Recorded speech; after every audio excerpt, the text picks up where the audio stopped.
Scotch eggs. Well, I started the recording. We'll do our preamble like we normally do, just with our little screen there. But dude, I know. we're episode 8. Episode 8. Who would have thought? Who would have thought that we had it in us to record all of these episodes and not sound like a bunch of bumbling idiots? No, and there's more that we've recorded. That we sound like. That we, You know, I mean, honestly, I'm happy that we're getting so much positive feedback. Oh, absolutely. I think that's really cool. Not to toot our own horn or anything, but I think that it's very important that we acknowledge when people give us compliments. Oh, for sure. Dude, I still can't believe that we're on episode 8. Episode 8. And all of this started from an idiotic statement.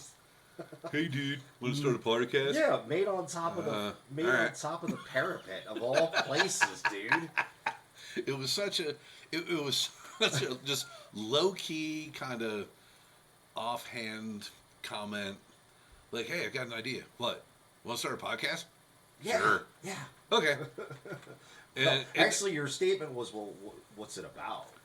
Yeah. You asked me like, "What's it about?" Yeah. And I was like, I want to do something that just helps people get ready because. Yeah, I mean, dude, I was in no matter what it was going to be. Oh, sure. it didn't really. You were lonely. It didn't matter that it was. Oh, okay, yeah, we can do that too. You were lonely. I get it. You were extremely lonely, and you wanted somebody to play. And you're like, please pick me. I don't remember the story that way. In my head, that's canon, dude. Yeah, okay. We're going to have to retcon that whole thing. No. I'm the guy behind the freaking graphics. I can do whatever I want. Fair enough. I'll let you have your... I did have somebody comments about your post, the little jabs that we had at each other. My buddy was like, dude, you guys are dicks to each other. And I'm like, that's not even half of it, man. No, that's family friendly right there. We're just being playful, like, and to be fair, I did start it. You did. You did. I had to respond accordingly. And he goes, I can't believe that you have somebody that thinks like you, that's willing to do the crap that you do. And I'm like, oh, buddy, you just don't understand. No. I'm waiting for our... Oh, there we go. I got to turn things on. What? It's not that kind of show. No, I'm trying to get our background music going on here. Oh, yeah. You know, the drunken tavern in the back. The drunken tavern. Yeah, you know. Oh my God. Put us in the mood. Yes. Put us in the mood. There we go. And I don't hear it. What's going on there? Why don't I hear it? What part of piss off I'm eating and drinking alone? Don't you understand? Oh, that's why. We're on the wrong freaking channel there. There we go. There it is. Ah, there we are. All right. Okay. And I want to make sure that it's not too loud. I feel like I'm back at home now. Sitting in the tavern. Yeah. Having a little mead. You know, I would love, I mean, if I ever hit the lottery, I would love to sponsor a couple of booths or eateries at a Renaissance Festival. I think that would be fun. What eatery would you sponsor, do you think? I would actually do my own, and you know, because a lot of times people talk about how there's a lack of variety or a lack of gluten-free options or vegetarian options. Oh, there is. So, a noodle house, man. Like, I would make a noodle house and just have different types of noodles and gluten-free options, vegetarian options. Sure.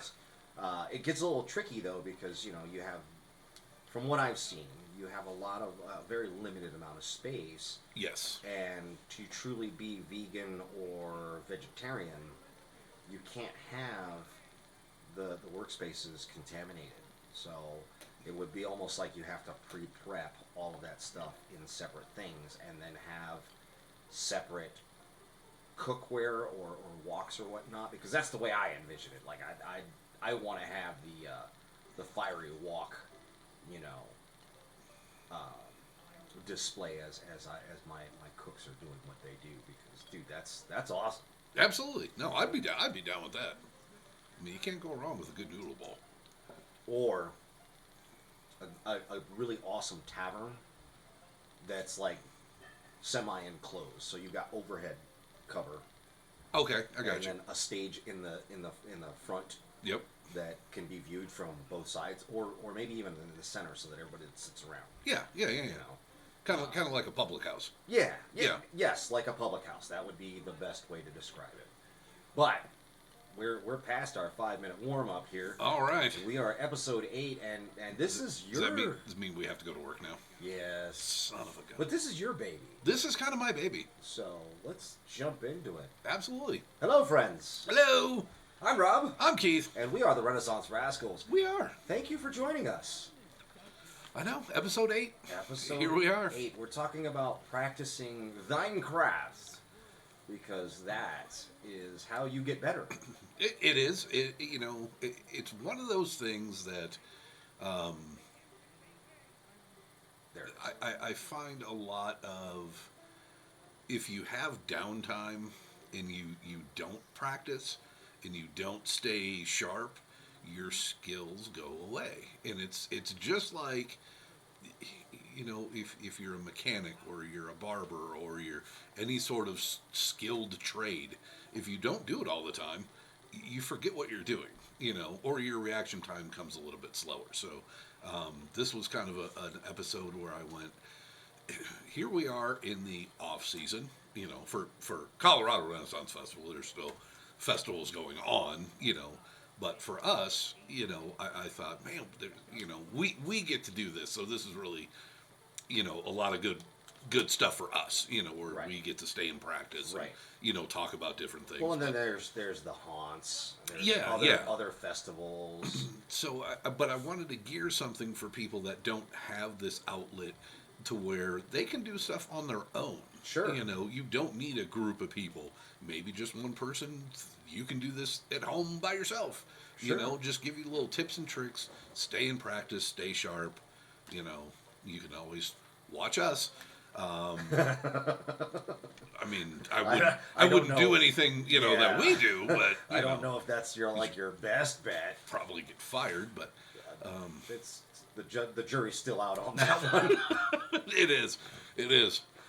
But before we go any further with the episode on practicing thine craft, we do our shout outs. We like to pick our unofficial sponsors, because we don't have sponsors We yet. don't have sponsors. Which is good, because that means that we can promote our friends that we know have their own booths. Whether they know we're promoting them or not. That's right. Now, I will tell you that our primary unofficial sponsor is the Queen's Pantry. Yeah, makers of the decadent Scotch egg. Now, Keith and I were talking while we were walking the lanes, and I said, you know what it's missing? It's missing a certain punch. It's missing a little bit of spice. Now, when you get the Scotch egg, it does come with that little honey mustard thing, Yeah, which but I find fantastic. You like that. I totally do. It doesn't have enough heat for me. Well, yeah, I mean... Which is where, our journey took us next. Keith was like, dude, I got you, man. Where are we going? And he says, we're going to trudge this way. We're going to trudge this way. And he goes, you know the beautiful lady that sits at the beautiful fairy that sits at the entryway. She blows the bubbles and everything. I'm like, yeah, she's never talks to me. I don't think I'm good enough for her. To which Keith told me, no, you're not. Yeah. I mean, but stands to reason. She and her husband have a beautiful booth called the Saucy Wench. They're saucywenchhotsauce.com. They've got a mixture of great different flavors, man. I mean, I got a couple of them and I brought them home. I don't have them anymore. Yes, no, they're fantastic. Which I found out they have their own website. because I was like, oh, sad days. Now I have to wait until festival. Yeah, no, you can get Saucy Wench year round. That's right. And they do make some really great stuff. And if you don't know exactly what you want, there is a variety pack that you can order on there, little samplers, if you Yep. will.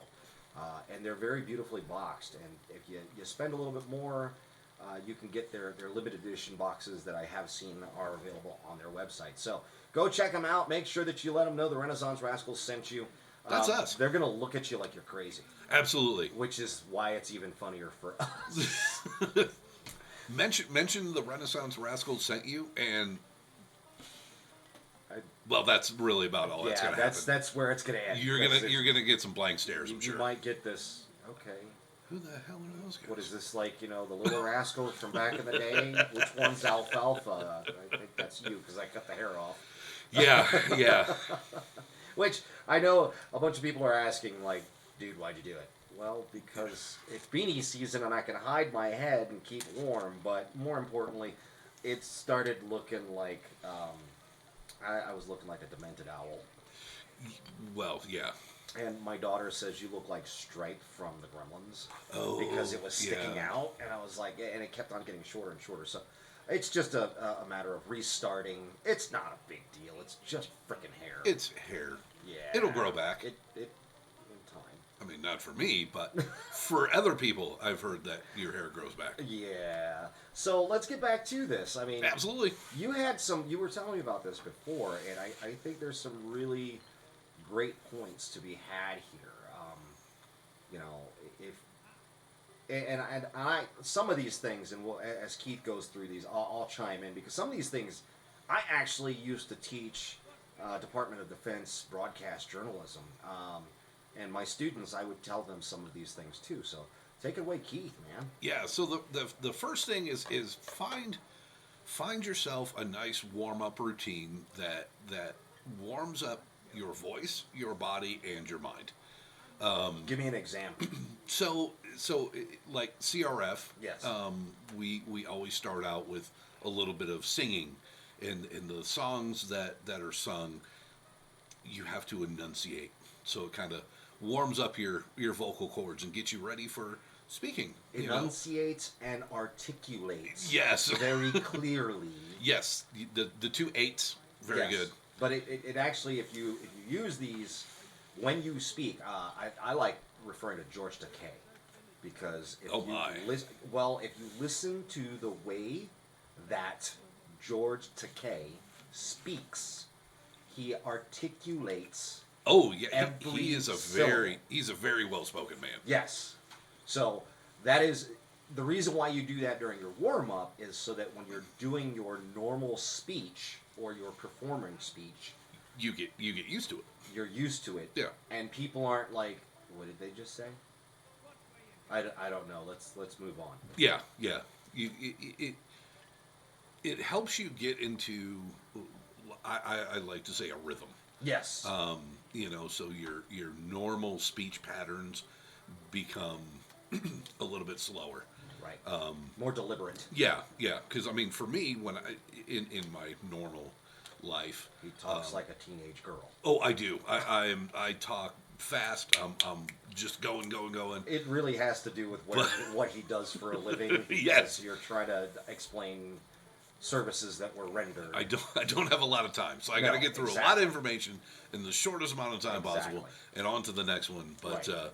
but the difference is when we show up at the fair, I have to consciously switch that gear to go. Okay, now I'm going into conversations with people. Performing mode. Yeah, it's like I have to slow down. I have to be cognizant of not everyone is going to be able to understand my frenetic pace, so you have to slow down. So Yes. find a routine that lets you slow yourself down, get into a mode. Right. So find vocal warm-ups. We also do physical warm-ups. Get your body into, we walk around for 10, 12 hours a day. So you got to stretch. You got to roll the shoulders out. You got to roll the neck out. You got to, stretch yourself out. Get ready to perform. It's a full body workout at the fair. Right. That's right. And people that have been to the Colorado Renaissance Festival know exactly what kind of lower body workout you're going to get walking up all the hills. So Larkspurshire is that place that your parents used to tell you about, where they walk uphill and both ways. Both ways in the snow. Yeah, Yes, that's Larkspurshire. it is, because you go in the front gate and you go up a hill, and then you go up another hill, and then when you think you're up the final hill, there's still one more hill to go up. So And that's where the wenches are at. that is where the wenches are at. And So I like to tell people as they're coming in the front gate, there's a little bit of a dip that goes from the parking lot down to the front gate, and I said, enjoy this downhill. It's the only downhill you're going to get for most of the day. That's true. So, but yes, so find vocal warm-ups, find physical warm-ups, and the last thing is find something that's going to clear your mind. I do whatever is going to do that for Meditation, you. Meditation, prayer, whatever you want to call it. Yeah. Clear your mind. Get focus on the task at hand. I like to revisit my notes in the mornings before we have cast calls. Absolutely. And my notes are, okay, this is what Yen Shang is. Mm-hmm. And I remember as I'm building, and it's kind of funny because I camp out when we're doing CRF, and I will walk from my tent to cast call, and I will. It's embarrassing, but it's not embarrassing when you realize why you're doing it. For people that Right. are looking at you, they're like, "What's wrong with this weirdo?"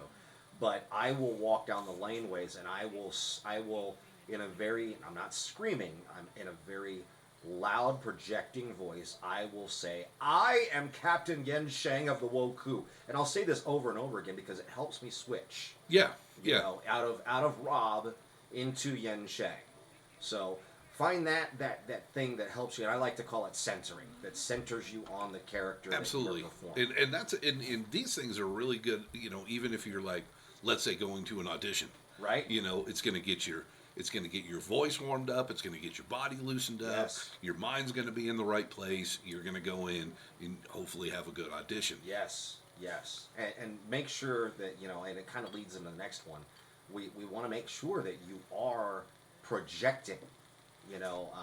You've probably seen those those movies where it's like, why is the drill sergeant yelling at me? Yeah. Well, he's he or she is not yelling at you. They speak with authority, but they project because Very much so. They're typically talking to 50 to 60 people that are not in a small huddle. So they speak loud enough that you can hear, and they speak clearly enough that you can hear. So try to emulate that. And the way that I tell people to my trick on projecting is, you're going to find something in whatever space you're in, and you're going to find you're going to target a very small spot way in the background. Correct. Yes. And that is what you are projecting to. Even though there may be somebody that is 10 feet in front of you. Yeah. That poor bastard's going to be like, oh my God, this guy's loud. But the guy that is 30, 40 feet behind him, who hears you, first off, in the laneways, they're going to go, whoa. And second, they're going to understand every single thing that you say. Right. So, but reading out loud. Yes. So reading out loud is a great exercise. And it could be a play, it could be a screenplay of if you find a screenplay on the internet of TV shows, movies, whatever. Find your favorite book. When you pick up a book, read it out loud. And what I like to do is when I read a book, I give all the characters different voices. And so as I'm reading the book... But that's only because you have all those voices in your head already. Yes. So I have 10 voices in my head. One of them hums. 9 talk to me and 1 just hums. It's disturbing. It's the greatest line that I've ever heard you say.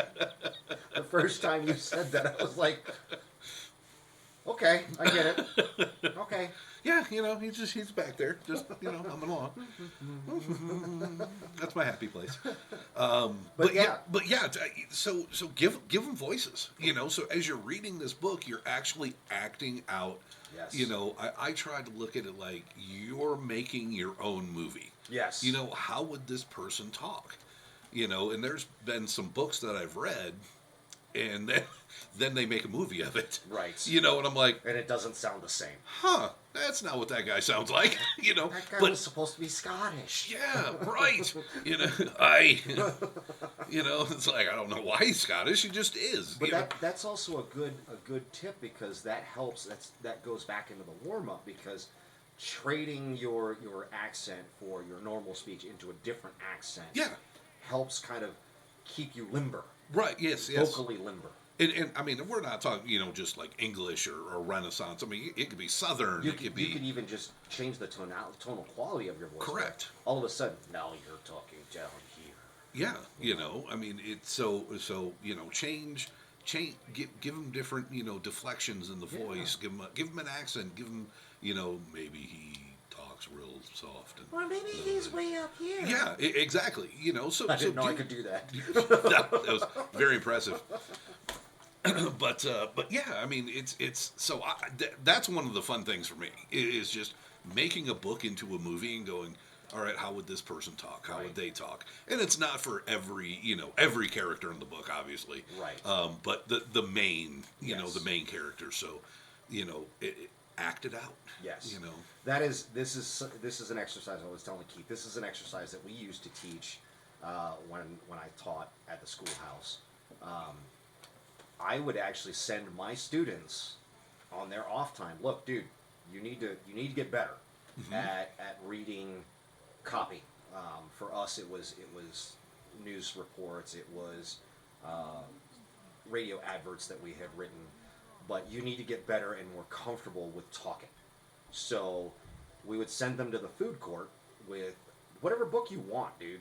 I mean, seriously, go and and just read out loud. Now, the poor people that were on that military installation absolutely hated us, because there would be students that would be out there, and anytime I would go shopping or I would take my family to go eat at the food court, one of my students would be there, and they'd wait, hey, I'm getting ready to read. And so I would position myself in a manner so that I'm just staring at them. Yeah. And yes, it does throw people off, but sometimes you need that, because that helps you kind of diffuse that big fear that everybody has of performing and speaking in front of people. So yeah, this could have changed in recent years, but I know there was a study that said fear of public speaking is the number one fear of most people. Correct. Which is absolutely true, and yes. it's like, okay, I've got to get up, I've got to talk to all these people I don't know, and sometimes it's, a business thing where they say, hey, Rob, we need to have you do a presentation, or you're like, what? Right, all everything's all up in your head, all the material, but getting it out to people without going, it gets tricky. Yes, it does. It was the same thing for me. When I first kind of started doing all this, I'm nervous, man. And even when I performed with bands in the past, I would get on stage. He was a drummer. And drummer, bass player, harmonica player, lead singer. Anyway, but. I'm sorry, I just heard the voice humming. So, I know, sometimes the hum comes out. Yeah. But yeah, it was like that very first song that we played scared the crap out of me. I was so... It's a real thing, because it's from what I've read that same study. Mm-hmm. And typically, it's motivated by a fear of failing. Correct. That is... Yeah, getting in front of people, it's horrible, but it's more horrible if you get in front of people and you fall on your face. Yes. That is like, and we're not talking like we're doing slapstick comedy or anything. Yeah, like no. Just completely blank out everything.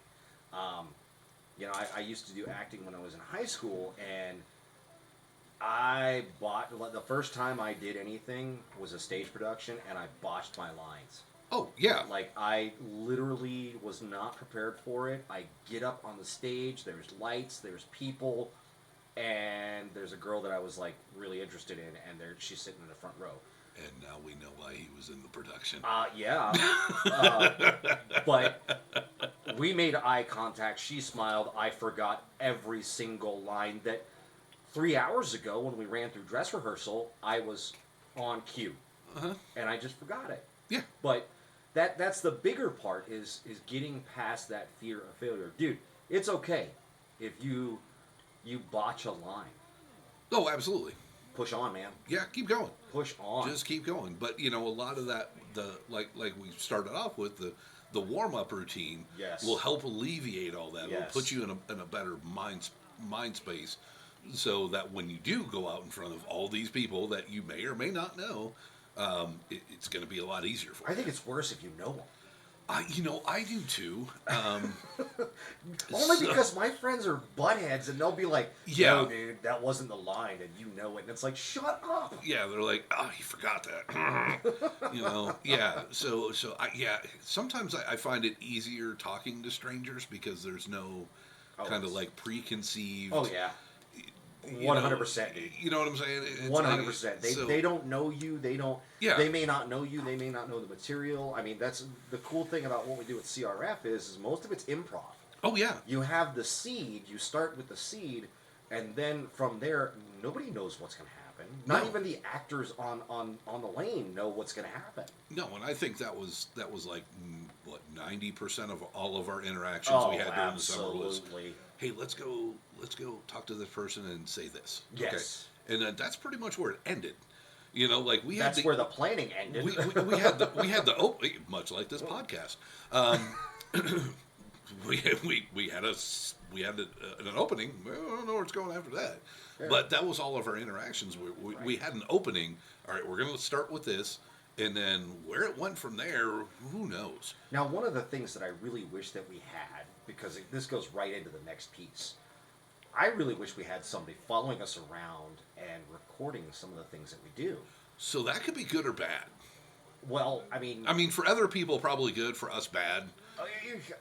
I don't know, because I think Oh no, I'm pretty sure I know. even for us, I think seeing what we've done and Yes. and reviewing like how the interaction went. Right. Obviously, I would actually be taking it from an analytic standpoint, while Keith was looking at him going, "Dude, I look so pretty." Totally. I'm like, dude, do you see the way the sun's hitting me? Oh, that's great. Look at the lighting. Oh, the Look, lighting's I have great. a halo. Oh, look at me. But glowing. I honestly think that being able to see yourself do your performances, run your lines, what have you. I think that even if it is improv, watching yourself do what you do Yes. is a far better tool than talking it out with somebody. Yeah. Oh, for sure. Because now you can see word for word exactly what you said, how you said it. Mm-hmm. Did you drop your accent that you think that your character should have? Oh, yeah, because a lot of things, even for me, when I'm going, through my CRF day, is wait, was I talking regular or did I have my accent going? Oh, dude, Because it's I god awful. Because I'm like, which honestly, person am I talking to? Yeah, I'm like, honestly, I don't remember. I'm Right. like, did I talk to that person in a regular voice or not? But then it's so funny because we'll do all day Saturday and then all day Sunday. And then you're tearing it apart in your head for the next 5 days. And then I go to work Monday morning, and I just start answering my phone with an English accent, and people are like, "Hello." And I'm like, Hello! I'm like, "Hello, friends." I'm like, "Oh crap, what am I doing?" They're like, "Oh, who is this? It's Keith. Why are you British?" Oh, it's a long story. And a lot of people, but I get after those 2 days of 10 plus hours of doing this, now I just talk like that. So Yeah. it takes me Monday to kind of deconstruct myself. Yeah. To go back to being a Which, eventually, when I get my accent down, the voice that I want Yen Sheng to have, I know I'm going to have problems with that. Yeah. I know it. I've gotten stuck in characters before where, I was, for like, I don't know, 3 months, for some stupid reason, I had a southern accent. Right. Right. Or, people that travel, you have this issue as well, because sometimes you'll go somewhere and then you start taking the affectation of that accent that you were immersed in. Correct. So it's kind of brutal, but you don't have to have somebody following you around. You could just, like we have right here, if you got a webcam, read your lines, man. Yeah. Deliver your lines. Now, the way that I normally teach people, the way that I taught people was, I want you to read your copy at least 3 times. The first time you're going to read it holding the paper word for word, and articulate every single syllable, and make sure that you are speaking clearly with a lot of energy, instead of just, and so the big bad wolf went to the, no. You got to put some energy behind that. Put some spit on it, like, Yeah. the big bad wolf went to the little pig's house. He knocked on the door. Yeah. Put some things on it, but read it through the first time. Read the copy through. Read it normally. Like try to commit the words to memory as much as you can. You don't have to memorize the whole thing, but you want to know the general idea. Right. The second time you read it, you're going to read it for the energy, okay? And that's where you're going to kind of try to pick out the inflections, the difference in the inflections, the drop downs, so that you don't have where you sound like Paris Hilton. This is what they call glottal fry, where you're running out of air, like air. This is actually the science behind it is, you take a breath, you read your line, and then at the very end of the line, you're like, just like this. Where you're dropping down and you get that weird drop off. It's called glottal fry, and it sounds like, oh my god. that's and it's horrible. Yeah. But you want to figure out where your pacing is at, where your breathing is at, how you can maintain your energy. The third time you read through your copy, this is the challenging part.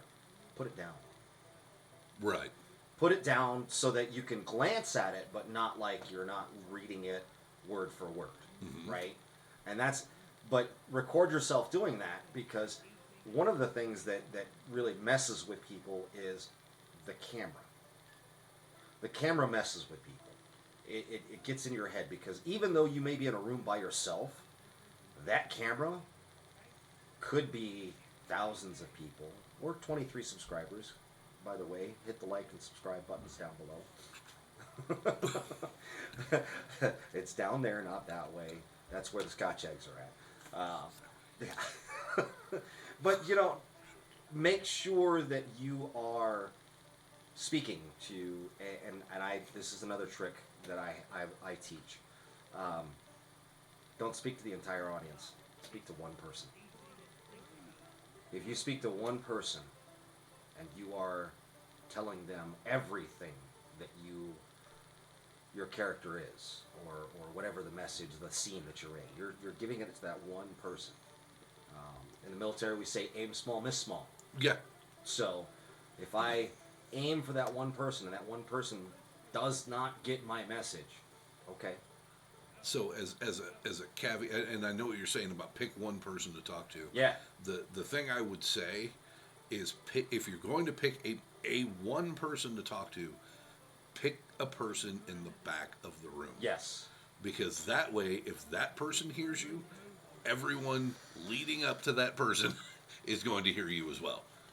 Or you're speaking to somebody that is internally, you have an idea of a person, and that is the person that you're speaking to. Right. Okay. But record it and then rewatch it. Watch the way that your mouth moves. If you talk with your hands like I do, don't be afraid. Talk with your hands. Yeah. It's natural. It's kind of like the Anchorman thing, or no, it's Talladega Nights. I don't know what to do with my hands. Yeah. Like, don't get it in your head that, Benvolio only speaks this way, when I'm doing a Shakespearean play. Yeah. There's a lot of gesturing. Right. because that's the way that it was written. Yeah, yeah. You know, you're a pompous ass, and that's the way that you're supposed to do. Yeah, gestures. I'm the same way. I talk with my hands a lot, and Thankfully, you guys don't see his hands come up near as much. no, I try to keep them down under the gang signs. camera view and tall gang signs.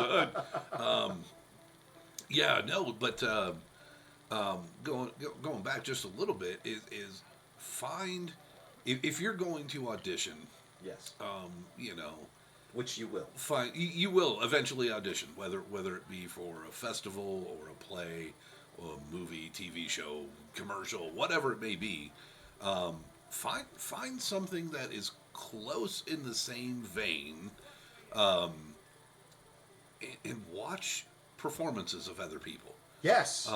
You know, and you can get tips and tricks, and I know people are like, "Whoa, I don't want to imitate that person." No, you're not imitating them. It's going to happen because after this many years of movies, television, plays, commercials, everything being produced, everyone is imitating someone else. Sure. You can look at a character from a movie 50 years ago and see similarities with characters today, like, oh, that's where they got the inspiration from. And Right. that's you know, what I want to Take the aspect of, or as from the performance that Right. you like and use it as inspiration. Yeah, and so I did get a list of some. These are like the 60 greatest performances. Oh. I won't go through them all. No, Um, but give us your favorites. Like the very first one, Marlon Brando in The Godfather.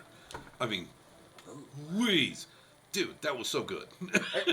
You know, I mean, just it's the a way, good movie. just the way he took that character and his little inflections here and there, and the way his eyes moved, and the way he moved his body in a certain way, but it wasn't, you know, too No. much. Now, bear in mind, folks, we're talking about the performances. We really don't care about the people outside of the role. Okay. No. The next one, Daniel Day-Lewis in Gangs in New York. Dude, he is so awesome. Dude, that He was is so. awesome. I mean, whatever he played, he can read the phone book, and I'll pay $20 to listen to him. That's Morgan Freeman for me. Morgan Freeman, yeah. Oh, dude, that guy. But just to kind of, you know, I like Daniel Day-Lewis, and it's really interesting because he was also in Last of the Mohicans, and his performances were completely different. You know, Gangs of New York, I think, is one of his pinnacle performances. Right. Another one on this list that I loved was Heath Ledger as the Joker in The Dark Knight. Yes. He took that role and just did something that no one Different. had ever seen before. Yes. You know, it was all ha ha ha ha ha. I'm the Joker, huh? And then all of a sudden, here he comes. Is like, what is going on? This is crazy. Yes. You know, so a lot of it was obviously in the writing, but His delivery of it. his delivery in the way that you know that he immersed himself into that character. Yes. Tom Hanks, Forrest Gump. I mean, Well, come on. Well, Janny. well. You know, yeah. Life's like a box of chocolates. It is. Dustin Hoffman, Rain Man. Be very cautious of this one. You know, you got to be careful because in today's times, you know that you ride a very fine line there. True. But I'm looking at just the performance Yes. of how he took character on paper and put character on film. Yes. You know, so what? How he brought the role to life. Yeah. And so what you can also do is go online, get the screenplay, because the screenplay for that is going to have what whoever wrote that screenplay The directions. had the directions Yep. of how they saw the character to go. Right. You know, but when you're talking, you know, someone with the acting credentials and genius of a Dustin Hoffman, you know he's gonna take different things. I'm only smiling because I can only think of Tootsie. Well, I'm not sure if that's on this list. Probably not. Probably not. Probably not. Another one of my favorite. Oh, dude, Anthony Hopkins, Silence of the Lambs. and the Come on subsequent now. Hannibal. Yeah, dude. I mean, He brought that role to life. absolutely. He really did. I mean, when somebody says Sir Anthony Hopkins, that is exactly what you bring to first thought is, oh, Hannibal Lecter. Hannibal Lecter. Yeah. I mean, out of all the fantastic movies he's done, and not only movies but plays Yes. and Broadway and Yes. all that. Oh my lord, dude. But that's where everybody thinks. Yeah, It's but- right there. It's kind of like, Harrison Ford. It's either Indiana Jones or Han Solo. One of those two. It's Indiana Jones. I agree with you. For me, he'll always be Indiana Jones. I liked him as Han Solo, but the role for me that really stood out was Indiana Jones. Right. Well, quite honestly, the role was made for him. Oh, well, for sure. I lost my place here. So great monologues, though, and great performances. On a different vein, Ken Watanabe. Last Samurai. Last Samurai. Absolutely. I mean, there are some people that no matter what they play in, they're pretty much the same. What's his name? Oh God, his name just ran away from me. That's not helping me. No, it's not. He's from Texas, Dallas, Texas. Matthew McConaughey. There you go. All right. Every single movie, it's the same catchphrase. Pretty much, it's yeah. the same performance, but that is him putting himself into the role versus taking on the role. Correct. I think the only one that he really did, like the Dallas Buyers Club. That was a completely different performance, and he's starting to grow. But a lot of actors, they start off, and just same thing with stand-up comedians, they start off with the same types of roles or the same material, and they use that until they know it left and right, up and down, forward, back. Oh, sure. Right? And then they start branching off. This is where you start. There's a definitive moment in an actor's career when they stop being their person, like Keanu Reeves. In his early career, he was the surfer dude. Ted. And that was no matter what. He played that guy. Or was he Bill? No, he's Ted. He was Ted. Yeah, okay. But he was also in Point Break. Point Break. Same thing. Same kind of thing. Parenthood. Same thing. thing. It was the same type of character. And then there was a definitive moment where he stopped being that, and every now and then he has a callback. You take a look at Matrix. Mm-hmm. There's the callback where he was like, whoa. Some people leaned into it, and eventually they change out of it, and people are like, oh, cool, he's growing as an actor. Right. Some And then he people look at decided. it, Then he decided to kill like 15,000 people over a dog. and now that is the definitive role for Keanu Reeves. Which I take nothing away. It was fantastic. Dude, John Wick is amazing. It was a great movie. I mean, it Serious. some people. No, it really is serious. I thought it was great. It's a series of movies now. Well, no, just the sequels. The sequels were good. Okay. But the first one, I think, was so real. Yes. I mean, obviously not, him killing 47,000 people. But just the reaction of the events that led up to him re-entering his old life, Sure. I mean, I put it, I looked at it like, I'd probably do the same thing. Oh, yeah. You caught me on a bad day. I mean, everybody says it's over a dog, but it was really the nuance behind it was, here's a guy who tried to walk away from it. Yeah. And, what's the line? Every time I think I'm done, they bring me back in. But watch those performances. I would even encourage you to get out and support your local theater troupes. Sure. Go watch local productions, because even if you don't know the material, just seeing the way that people perform their craft can inspire you. Oh, absolutely. That's important. Is that we support one another in our craft, and worst case scenario, you do what we do. Start a podcast. Start a podcast Yeah. and share your insights with other people, because It's important. That's how we all get better. Absolutely. By the way, I don't know if you realize this, but it's like, a free class. You don't have to pay us for it. You do it. I mean, if you want to, you Absolutely, you can send it to, and I'm going to put my my Cash App down below. Yeah, I'm joking. I'm joking. Yeah, no, we wouldn't do that. We have just a little bit more class than that. A little bit. But yeah, I mean, if sponsors, send us something. Yeah. But I'm not going to turn down a bottle from the Saucy Wench. I'm not going to turn down Scotch eggs. No. Or mead. Or incense. Or I'm an incense guy. A free knife or sword. Ooh. Yeah. There you go. Yeah. Tarvel, what's up, man? Tarvel. But, that leads into what we're talking about, taking classes. Sometimes the way that people view taking classes, like, oh my God, I got to take out a student loan. I don't have money for that. You don't have to actually go to a university or sign up. There is actually a free class that I it's not even really a class, it's kind of a club. Toastmasters. Yes. If you have never been part of Toastmasters, first off, be prepared to have PTSD because that stupid bell gets on your nerves. Yes. But it will help you to stop the ums, the ers, the stumbling in your speech pattern.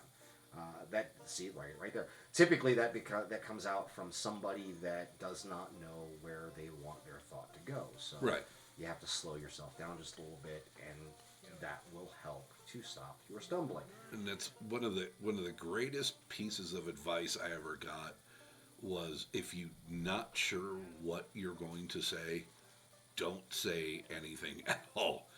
Wait till it formulates in your head. It may take 3 seconds, may take 7, may take 10. But once you get that thought formulated, it's better than going, while you're searching for the word, just be quiet. This is really important if you're part of an improv group. Do the whole, Yes. while you're thinking. This is very important when you're part of an improv troupe. Yes. Or you're in a duo like Keith and I are, because if I am stumbling while trying to deliver a line while we're doing a scene during CRF, it slows the scene down, and time will kill. Time kills. A scene, 100%. Anytime we run out of room or material, we will very quickly find a way to beat feet out of it. Oh yeah, absolutely. Or I will shut up and let him take the scene and let him shine. And afterwards, he'll probably chastise me, probably in character. Most likely. Yes. Most likely in character in front of the audience that we've gathered at that point. But then it is about, okay, I'm relying on you to validate or to give me the next piece. So until you can do that, I'm going to make you look like you're an idiot. Yes. And don't be afraid to look like an idiot. No, and a lot of it is the characters that we play. Yes. It's very easy for me to go, oh yes, he just doesn't understand the English, just can't find the right word. Right. Why don't you read a book? And so it's. I'm gonna start carrying books and characters. Yeah, take lessons just so that I can throw them at him. But yeah, so I mean, it's easy to kind of have that little thing in my pocket that if something goes wrong with what he's saying, I can step in and go, oh, here we go again. Yes. Can't find the right words. But take classes. Sign up for things like Toastmasters. If your town has a improv troupe that you can join up with, that Yeah. Keith has been to one that's. They're free for right now. There's you're talking about 10 or 12 people. Yeah, something. Yeah. It's growing. I think but it's with that. There's different kinds of improv. So know what you want to do. Yes. Whether you want to do the whose line is it anyway type do of what we do. Jokey improv, or you're looking to get something more conversational. Yes. Which is our style. Which is a lot of. 95% of what we do, right, is just trying to keep that conversation going. Yes, and but you can yes and in comedy, you can yes and in drama, you can, there's so figure out what you're looking to do, because if you're not a funny, jokey person, comedy improv is not for you. But it could be, because you could also be the deadpan straight man or straight Possibly. person. You I know? mean, but try it out. Yeah. You know, I mean, so yeah, find classes. You know, you can go online. You know, I would almost bet YouTube has a lot of online acting stuff that you can Right. look at and try to just, the more information you ingest, the more it's gonna complete what you're trying right. to do. And I would actually encourage you to try something that you're not comfortable with. Oh, absolutely. Maybe you're a more serious stage actor that has never done a comedy piece. Go do that. It would be completely different. I mean, obviously, don't do it like, I'm going to Broadway. No, like Start small. yeah, Yeah, aim maybe- small, miss small, man. Maybe like a dinner theater would be a good place to start. Yes, and let us know. That way, you could send us tickets, and we'll be your biggest fans. Absolutely. That's- I enjoy meal and a good, Show. show. Yes. Dinner and a show. Dinner and a show. Dinner and a theater. Dinner and a theater, yes, of course. But, we were talking about improv, so you don't necessarily have to even join these groups. Here's the part that really cracks me up. So I obviously, the tiny violinist is my child, and trying to coach her through building her characters. Yes. And how she needs to react, because she's like, Daddy, you get up there and you and Uncle Keith are just going crazy. And I'm like, yeah, we're nuts, man. I mean, people look at us like, what has gotten into those two? What are they doing now? And I know that Have they been drinking? the Duke of Loxbyshire cringes every time he sees the two of us together, because he's like, uh-oh, what are they about to do? Yes, but we love him. And he loves us. God, I hope so. I'm just making an assumption. Yes. English is my second language. What Yes, do of you course. expect? But so one of the things that I'm looking at getting her into is tabletop role-playing games, because you want to talk about reacting to your surroundings and just improv. Is this one of those nerd things? It is one of those nerd things. Okay. But you know what? It is a really great way to build a role for your build a character. For Oh, absolutely. yourself, and then throw that character into certain situations. And how would Lord Robert react to being surrounded by, I don't know, a legion of Frenchmen? Probably like this. Yes. Well, I smelled you coming from a Yes. long way away. I knew you were French. But when you're doing tabletop role-playing games like D&D or Pathfinder or whatever, the game master is going to provide you a scenario. And now your character has to react in an appropriate fashion for your character. I mean, and each role, each character has a set of roles defined by them. And I 100% believe that role-playing games are a great way to improve your improv, your acting skills, because it helps put you on the spot. Now, if you immerse yourself into your character and into the world, instead of just going, my character is going to say this. Dude, don't, no. Just say it. Say it in character. Assume the role of your character. Be the character. Even if you don't know how to do accents, screw it, man. Throw caution in the wind. Let's go. Play. That's the thing. Play with accents. Yeah, they're fun. I mean, yeah. I mean, you may go, oh, yeah, that one didn't work. All right, find another one. It might look a little odd. Right. It might sound a little awkward. Or if you look like I do, and you want to take on some kind of weird role, you got to figure out your accent. Right. So don't be afraid of it. Just lean into it. Like, Yeah. I think it's hilarious because I'm trying to find Yen Sheng's voice, and I've decided that whenever I'm walking around with Keith, I sound like Keith.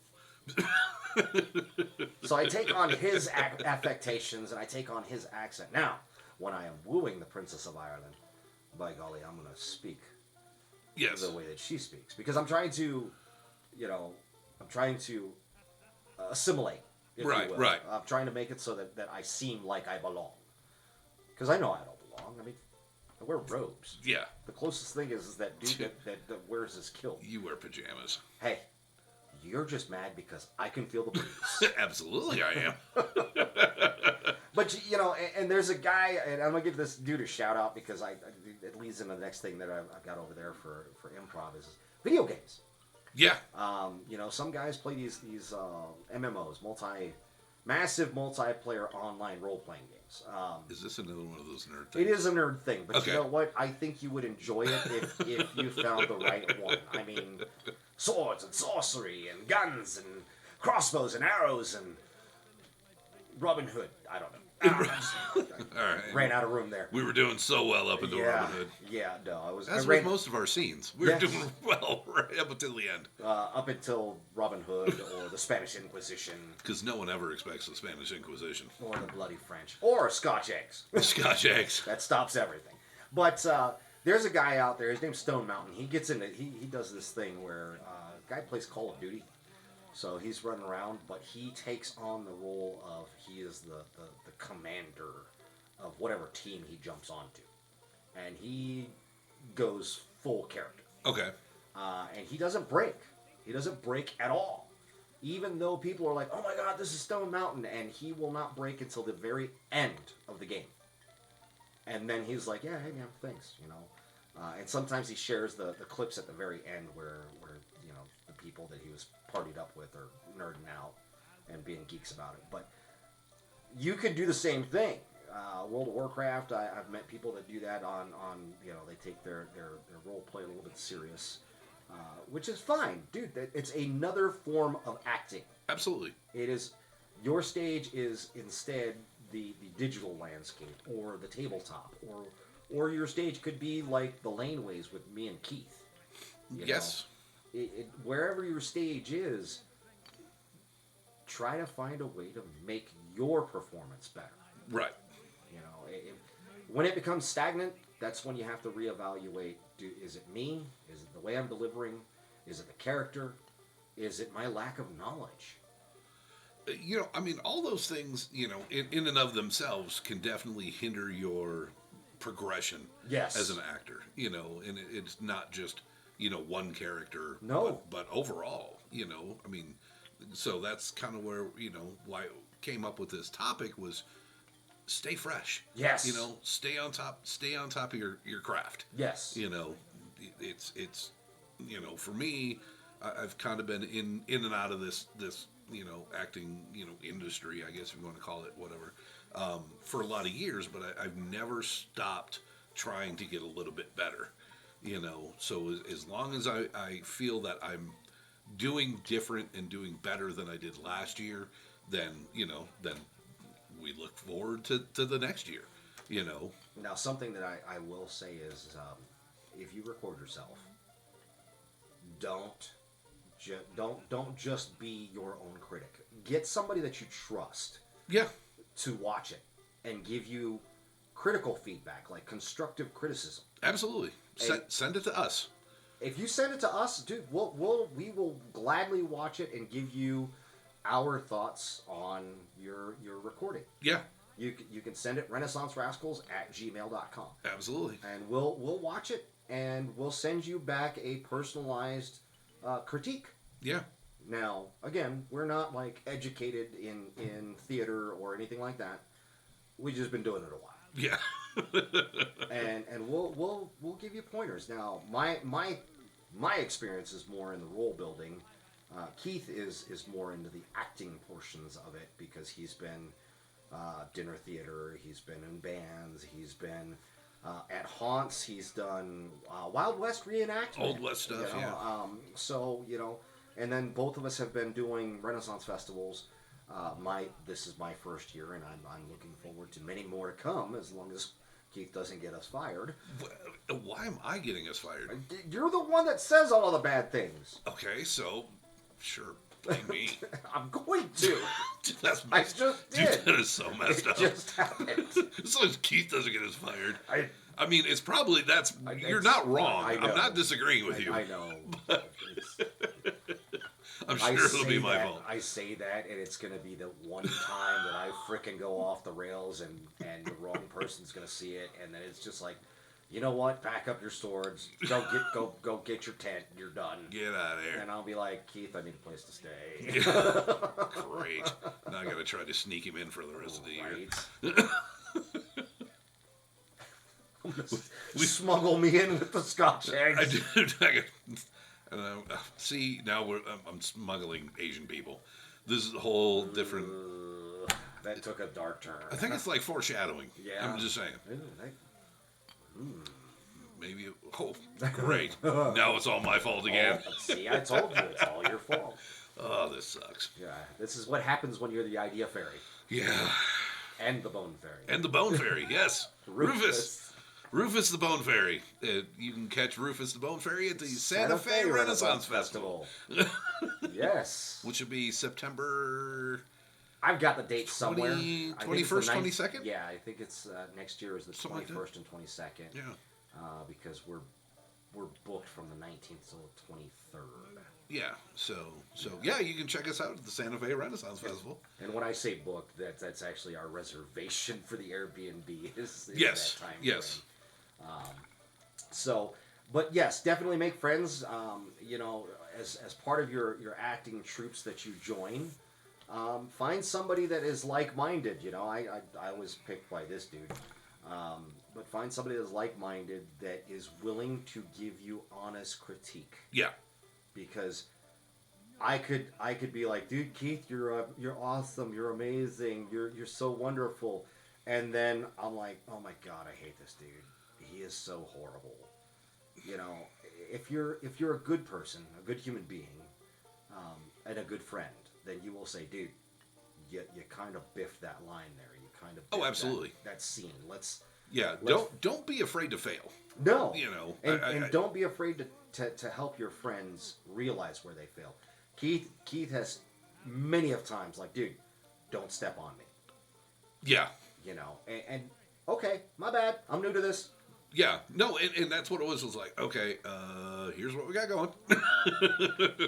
Let's go take a quick break, and we walk backstage. Yep. And I go, okay, here, this is what we got. And you were like, oh crap, yeah.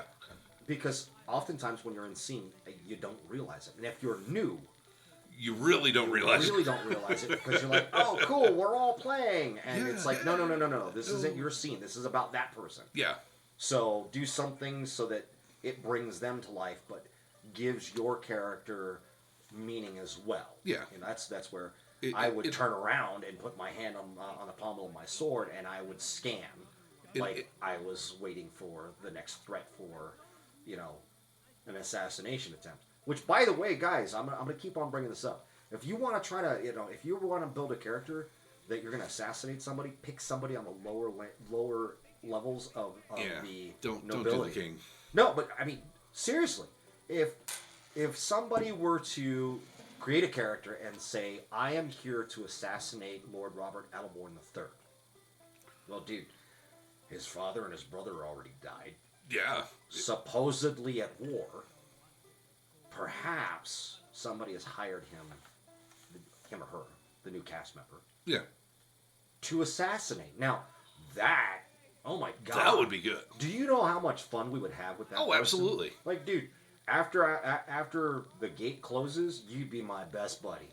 We're gonna drink. But while the stage is hot, guess what? I hate you, and I'm gonna find a way to kill you. Yeah. Yeah. And that would be great. Yeah, it's sort of like what's coming up this next year with Fin Flam. Hopefully he's not listening. Oh, I hope he is. Oh. Because I want him to sweat for the next 6 months. I'm sorry, I missed my cue. Do that again. Say the line again. All right, let's rewind that. Yeah. Oh, yes, kind of like what's coming up, this next season with Fin Flam. Dun, dun, dun. See, there we go. I've got plans for him. Oh, my goodness. And he'll figure those out later. So do I need to pack the rope? Most likely. Okay. Yeah, it's not going to go well for him. Let me write that down. Get rope. Rope. Get the rope. Okay. Yeah. So Well, and since we're giving tips. I like tips. We're giving teasers. Teasers. Yes, we do have teasers. Last year, we did a performance, and I was the mastermind behind it because I wanted to say thank you. And we sang in a quintet. There was 5 people singing. We sang "Red as the Rose" to the lovely Irish princess, Yes. Princess Erin O'Grady, and it was a very heartfelt performance. I really appreciated that. Now, unfortunately, I started a war. You did. It's because she's out to get me. I'm gonna get her first. Oh, she's out to get you. Yes. Ooh, I did not hear this. Well, and she after our performance, I was made to sing this song again. Right, at right. gate close. To which she gave me a big hug. She said, "Thank you very much. You know I'm gonna get even." Ooh. Okay. Ooh, I've known enough redheaded women in my lifetime to know that when they tell you that they're vengeful, man. Oh yeah, and she's like on the top scale of redhead. God, Fiery redhead. Yes. So, a war has been started. I threw the glove first, and so she's now. I'm going to beat her to the punch, if one will. I got another song coming up. Figuratively, not literally. No, I would never hit her. Yeah, no. I'd be terrified she'd pick something up to beat me with. Dude, I think she would beat the crap out of you. I mean, I am fast. You better be. I have that going for me. She's gonna take off a slipper. I'm telling you. Ooh, not a slipper. That scares me. Diggle, like Joe Coy. Slipper. Yeah. My mom actually is very accurate with the slipper. That's a real thing, man. For sure. But no, I am going to preemptively plan something, and you two can be part of this. All you got to do is just stay tuned. Absolutely. And you'll learn what I'm going to do and where I'm going to do it and how I'm going to do it. And you can be part of that. Yes. Because I really want to send the message to her. In character, Yen Sheng is fascinated with her. Yes. He is in love with her. Smitten, if one will. I will be a part of it, and I don't even know what we're doing. Oh, God. I just like to cause mayhem. Now, as an actor, I have a lot of respect for this actress. Absolutely. She is an amazing person. Actually, it's her fault. Well, yeah. No, Yeah. like me meeting you. This whole debacle that we called. There were 2 people involved. That's right. The Renaissance Rascals is by extension her fault. Her and the Duke. Yes, who we love. We do, but this is your fault.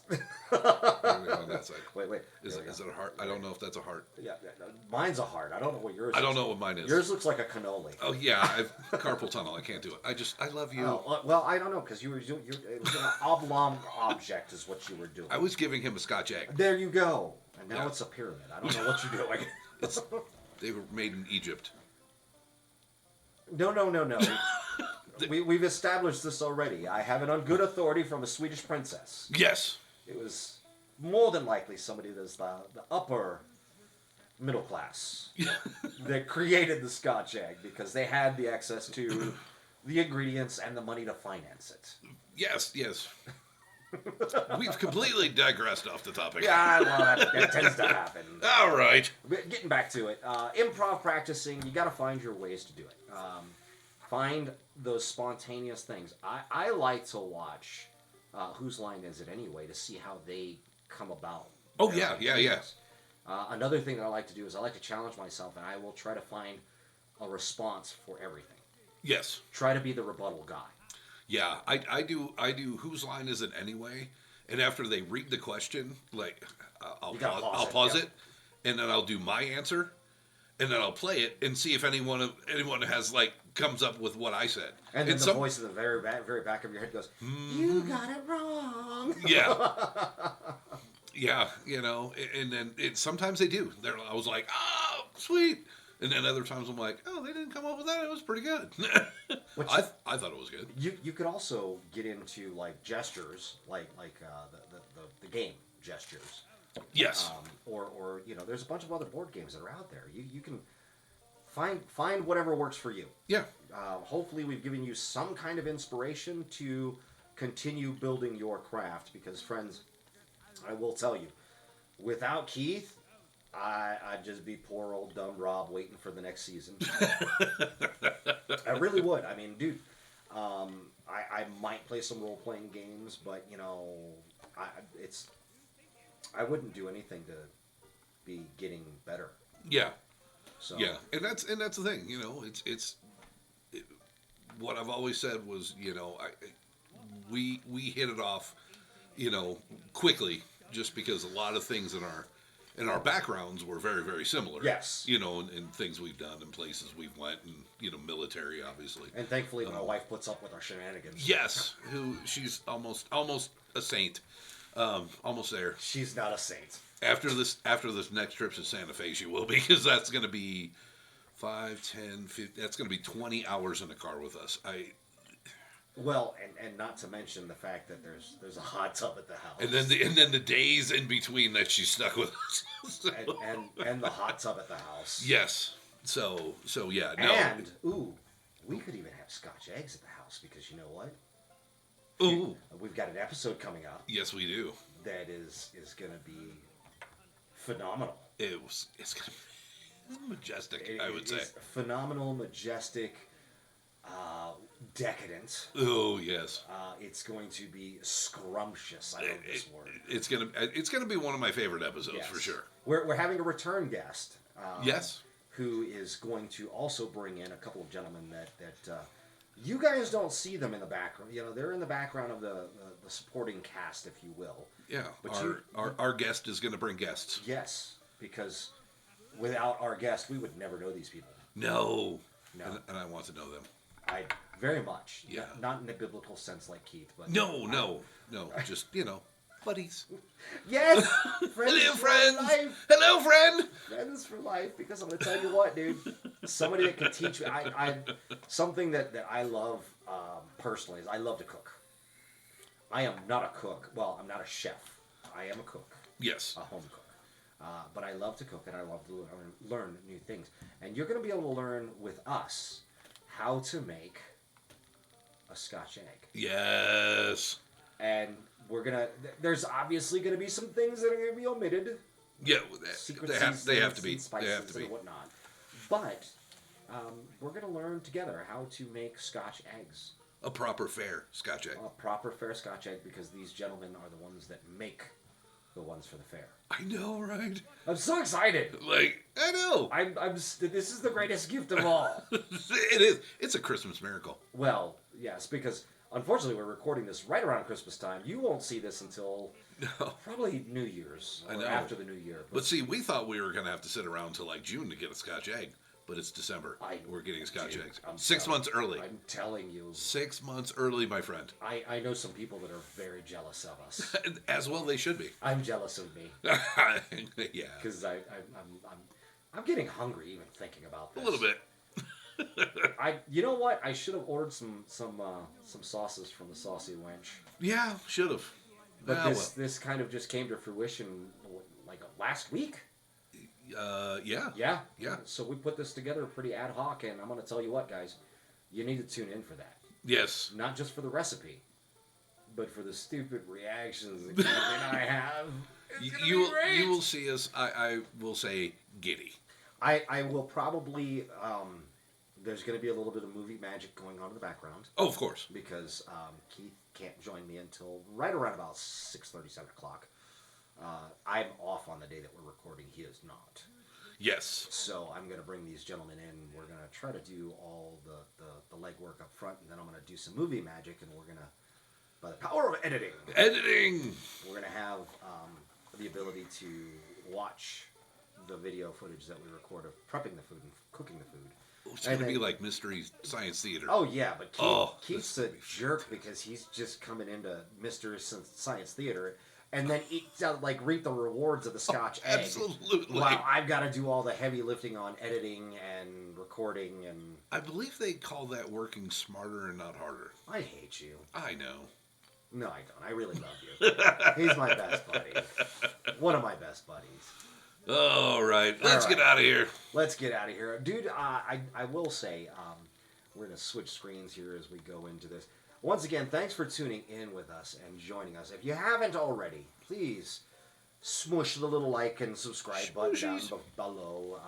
I really wish I could change that to an egg. That would be awesome. That would be fantastic. It would be- Smush the egg. Yeah, squish the egg. But yes, hit that button. Make sure that you're following us. And by the way, share us. Oh, we love to be shared. We do love to be shared because while we are not formally educated, we have a certain air of eloquence about us. We are We very do. eloquent. And stupid. Most of the time, we're stupid than eloquent. But we do enjoy hanging out with you, friends. Absolutely. Once again, my name is Rob, I'm Keith. and we are the Renaissance Rascals. We are.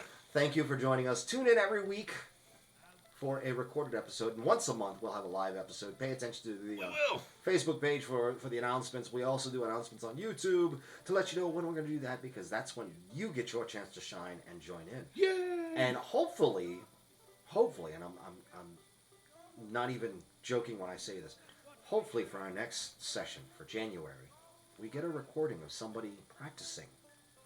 Oh, that would be fantastic. And Yes. if you give us the rights to release that and share that with people, we'll even do a critique live. Yeah. I like it. Yeah, that would be I like cool. it. That man. would be cool. Obviously, we'll have to review some of it just to make sure that you're not doing anything inappropriate. But we would gladly give you our feedback live on what you did right, what you could improve upon. Yeah, because we ride the envelope of family friendly. Right, and by the way, notice I didn't say what you did wrong, because in acting, there's really no wrong way to do it. There's no wrong. There's just a different way. Unless you just don't. Unless you don't. Yeah. That is the wrong If you way. don't act, well, That's. I mean, I don't know why you're listening to us. Maybe you're like, related to us somehow, and that's why you're watching. probably what's going on. But thanks for tuning in. We'll see you guys next week. Absolutely. Bye-bye. Bye, friends.